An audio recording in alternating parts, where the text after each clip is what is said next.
converted to Catholicism. This is not the way of God. The essential things in history always begin with the small, more convinced communities, like Confraternity of Christian Mothers. So the church begins with the 12 apostles, and even the Church of St. Paul, diffused in the Mediterranean, are little communities. But this community in itself is the future of the world, because we have the truth and the force of conviction. So I think also today it should be an error to think that now or in 10 years with the new springtime all people will be Catholic. That's not our future, not our expectation. But will we have really convinced communities with the élan of faith? Yes? This is the springtime, a new life in very convinced persons with the joy of faith.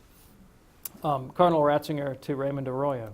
So that is, I think, in his mind, the Holy Father's mind, previous Holy Father, the way forward for the church.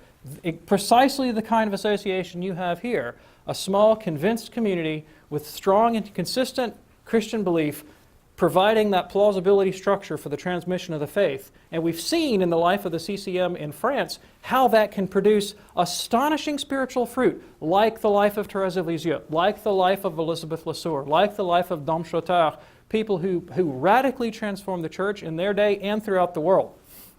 Now, in spite of the church's losses numerically in the United States, we are seeing a radical sea change in the religious landscape of the United States.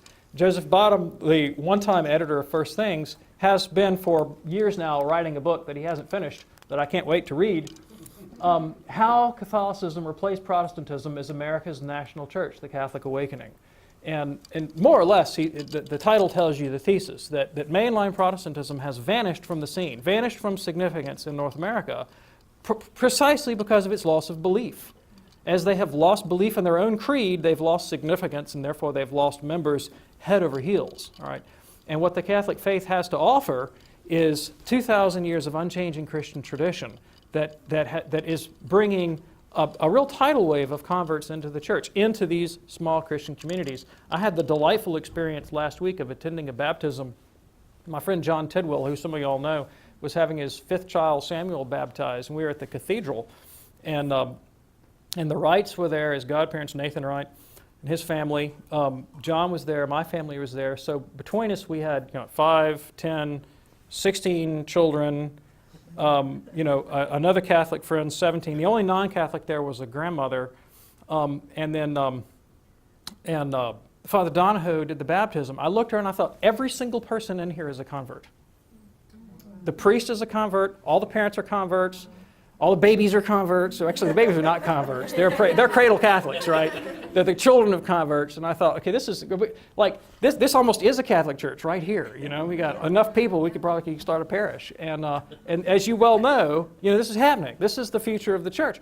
I was at Mass with Bishop Foley past week at daily Mass at St. Francis, and he was talking about this springtime of the faith that he is witnessing even in our own diocese. And he himself said, we got Father John McDonald over here, another convert to the faith. And he said he's illustrative of this trend. So there is great hope, I think, even in these small convinced communities, that we can, in fact, expect God to do great things and see for our own future the next Thérèse of Lisieux, the next Elizabeth Lesueur, the next Dom Chotard to come out of the CCM in Birmingham, Alabama. Why not? Why can't it happen here? And a very, very prominent Protestant historian, Alistair McGrath, notes this. Since about 1990, prominent Protestants, including evangelicals, have been converting, crossing the Tiber to Catholicism, some going to Orthodoxy, the falling apart of Protestant faith in North America. Now, I just want to leave you with this one thought about confraternities. In a previous incarnation of this talk, I had imagined giving a lot more history on what a confraternity is, the theology behind confraternities. There's a kind of a rich history in the Catholic Church of confraternities, but theologically going all the way back into the book of Genesis, really. But they were incredibly important in medieval Catholicism, and they were very, very important in resisting the inroads of the Protestant Reformation. John Bossy, who's a social historian of Christianity, said they were the most characteristic expression of late medieval Christianity. And I love this Peter Bruegel's picture of the peasant wedding. I threw that in there because that's what a lot of the medieval confraternities did. They ate. They would have Mass, and they would pray the Rosary, have other devotions, and then they had communal meals. So they're a very important part of Catholic history. Now, the conclusion, there's Pius IX. Give me truly Christian mothers, and I will renew the face of the earth. So you Christian mothers, go renew the face of